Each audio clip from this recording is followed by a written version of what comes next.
So there's so many things you want to consider. I mean, you are a chef, you're always cooking, and there's certain things you want in your kitchen space. So if you're building a chef's kitchen, you've got some tips for us, what you want to make sure you incorporate. There's a huge wish list. Yes. If I had Gwyneth Paltrow's money, but I don't. So let me skim you over 5 things that I like. Some of them you have, some of them you don't, but in a perfect world, I'd love you to have all of them. Okay. 2 sinks. It's important to have 2 sinks. Most of us have islands now. I'm not talking about a double sink. You want a sink in the kitchen, you know, behind you and on the island as well. Because we have a picture of it there, so that's a great idea. You've got the sink in the island, you've got a sink in the countertop, and then you're both doing your own thing, or are you using one? Yeah, for when prep? you're putting the soldiers to work, but also you don't want to be rinsing your veggies and your fruit and then getting your floor wet and then you're slipping, and that's not good for anybody. Yeah. Second thing, no chef ever complained about having too much counter space. Counter space, counter space. And there's a lot you can do with your existing space already. Get your stuff off it. So your appliances, your toaster ovens, things like that. Get that off, put it away. Knife blocks, put them away. It's amazing what you'll do when you have more counter space. It feels luxurious when you can do it. Also, you're more organized when you have all that countertop You're more organized. Now, I think most of us, for me, the island has now become an entertainment space in and of itself. If I've got maybe kind of under 3 or 4 people over, I won't even use the dining room table. I'll keep them there. One thing that I see in some places that drives me nuts is they have islands, but they don't have the stools? No, then you're totally screwed. But they don't have an overhang on the island. Oh, and there's nothing worse.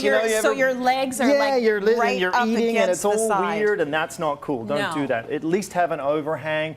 And I just love bringing people in my space. They're there, I force them to watch me cook. We kind of eat together, we just crack a bottle of wine. It becomes a whole different experience and a second entertaining space to your dining room table. You don't feel the pressure when everyone's like looking at you cooking? No, I find wine alleviates the pressure with my guests. Okay. Yes, it's a nice balance. Lots of wine. Number 4, inbuilt appliances.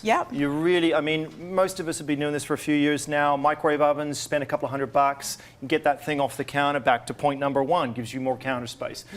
Coffee machines now, they were once really cost prohibitive to have them wall mounted. Not so much anymore. So that big ugly glass monster, black plastic thing, you can get rid of that. Not too expensive.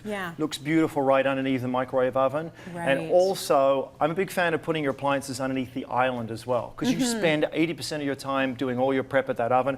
Microwave oven, even dishwasher under the island is really practical as well. Yeah, that's smart. That's actually where our dishwasher is, which never gets used, but it's a good place to have it tucked in. It doesn't get used? No, Leo's the dishwasher. Does he know you have a dishwasher? Too. Yes, he understands that he's a dishwasher. Poor Leo. For some reason, we've always had this thing about actually washing the dishes by hand. So I don't know if it's a West Indian thing or what, but we don't use our dishwasher ever. Unless we're having our whole big, fat, loud Jamaican family over, then the dishwasher gets used, because that's, 50 to 60 people. I see. I'll do that sometimes if I've just eaten it. It's easy to rinse it because my stuff hasn't I just think you get it washed better when you use your hands. Okay, yeah, maybe. I don't know. All we right. never use our dishwasher. You come over, use my dishwasher. It does a lot of heavy lifting. Does it? Debate. Discuss on Twitter. Let me know. Do you use your dishwasher? Continue. Number 5. Keep it bright. I mean, I think there was a trend late in the 90s where people were doing kind of, a lot of dark wood on the cabinets, and it looked like kind of a castle. It's all right at night if you're looking for that kind of very masculine type of experience in your kitchen, but keep it bright, keep it bright. You want people to sit at that island. You want them to stay there. So bright, happy, it's the vibe in the kitchen. The kitchen is like the heart of your house. It's the heart of your house, better for resale too. So you want it to be fun and better for resale. Okay, very nice.